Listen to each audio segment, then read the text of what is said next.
Épître de Paul aux Philippiens, chapitre 1er. Paul et Timothée, serviteurs de Jésus-Christ, à tous les saints en Jésus-Christ qui sont à Philippe, aux évêques et aux diacres. Que la grâce et la paix vous soient données de la part de Dieu notre Père et du Seigneur Jésus-Christ.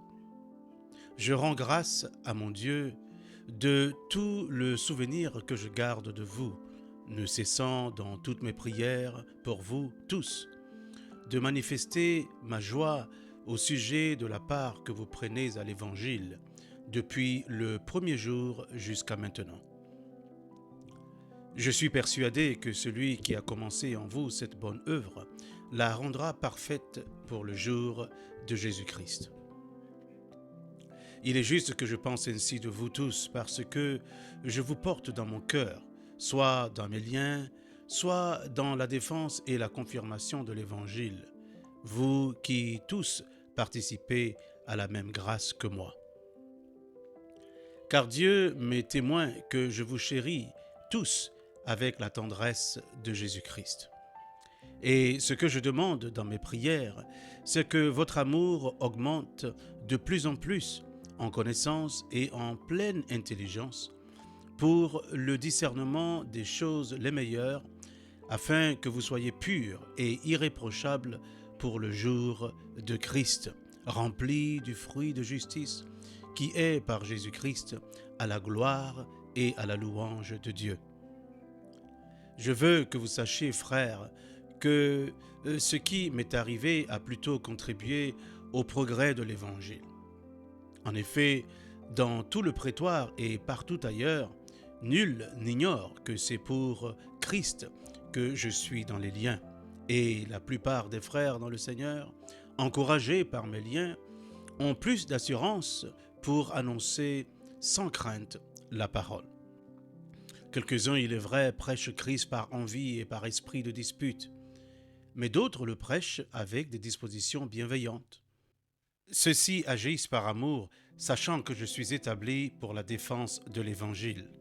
Tandis que ceux-là, animés d'un esprit de dispute, annoncent Christ par des motifs qui ne sont pas purs et avec la pensée de me susciter quelques tribulations dans mes liens. Qu'importe. De toute manière, que ce soit pour l'apparence, que ce soit sincèrement, Christ n'est pas moins annoncé. Je m'en réjouis et je m'en réjouirai encore. Car je sais que cela tournera à mon salut et grâce à vos prières et à l'assistance de l'Esprit de Jésus-Christ, selon ma ferme attente et mon espérance que je n'aurai honte de rien, mais que maintenant, comme toujours, Christ sera glorifié dans mon corps avec une pleine assurance, soit par ma vie, soit par ma mort. Car Christ est ma vie et la mort m'est un gain. Mais s'il est utile pour mon œuvre que je vive dans la chair, je ne saurais dire ce que je dois préférer. Je suis pressé des deux côtés. J'ai le désir de m'en aller et d'être avec Christ, ce qui de beaucoup est le meilleur. Mais à cause de vous, il est plus nécessaire que je demeure dans la chair.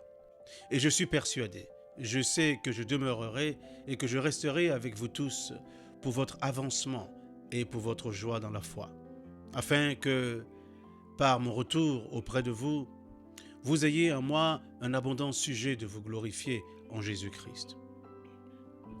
Seulement, conduisez-vous d'une manière digne de l'évangile de Christ, afin que, soit que je vienne vous voir, soit que je reste absent, j'entende dire de vous que vous demeurez ferme dans un même esprit, combattant d'une même âme pour la foi de l'évangile, sans vous laisser aucunement effrayer par les adversaires, ce qui est pour eux une preuve de perdition, mais pour vous de salut.